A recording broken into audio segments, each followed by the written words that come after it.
Sis? Ay. Sis? Sis, gising. Work tayo, oo. Work po tayo, no? Ay, sorry. Nakatulog pala ako. Oo, mukhang antok na antok ka pa eh, oh. Ayan na.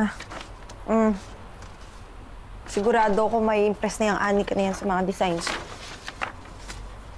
Eh, anong oras na ba daw siya darating?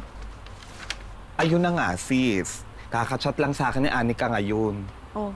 Eh, hindi raw siya makakapunta ngayon dito. Kaya dalhin na lang daw natin ng mga design doon sa bahay nila. Ano? Nadalhin pa natin yung mga design sa bahay niya? Ano naman yan?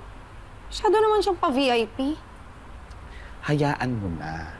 Remember, kailangan natin to for the cloud. Cloud? Sige na. Mamahalin, sis. Mayaman yung laking bahay.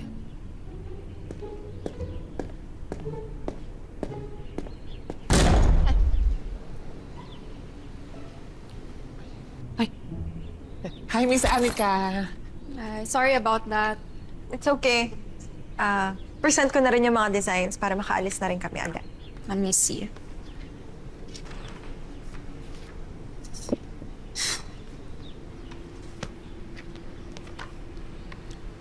Wala akong nagustuhan. Excuse me? You heard me. Wala akong nagustuhan.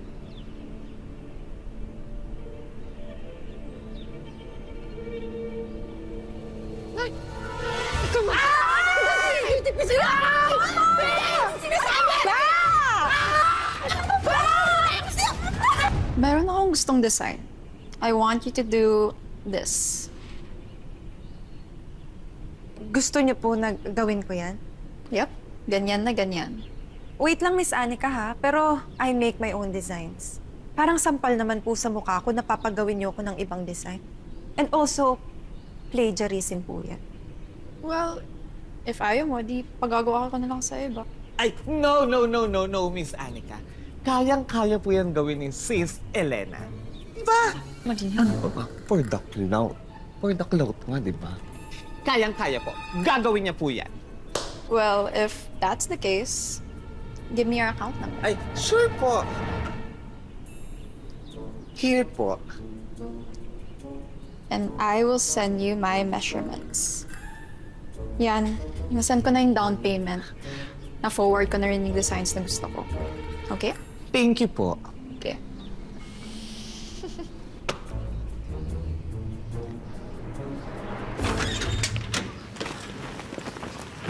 Hayaan mo na, pe. Eh, ganun talaga. Customer is always right. Diba nga? Alam mo, hindi ko alam saan pinalaki ang babae yan at ganyan yung ugali. Ano kung kapatid ko lang, hindi uubra sa akin yun. Hayaan mo na, pe. Eh, tara na. Mika, ito yung boyfriend ng Maldita, di ba? Oo nga, pe. Ang yummy. Eh, bakit mukhang problemado siya? Halika, tikman natin.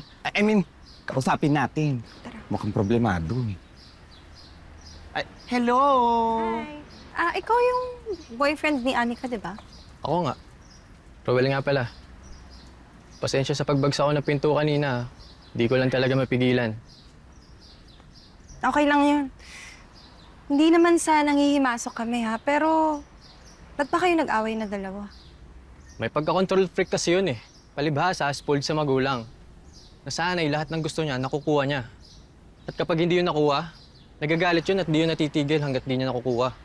Pero, don't get me wrong. Mahal na mahal ko yun. Tsaka mabait naman yun, basta walang topak. Sige, Roel, una na kami, ha? Sana magkaayos kayo. Sige. Bye! Ang pogi niya, pe. Parang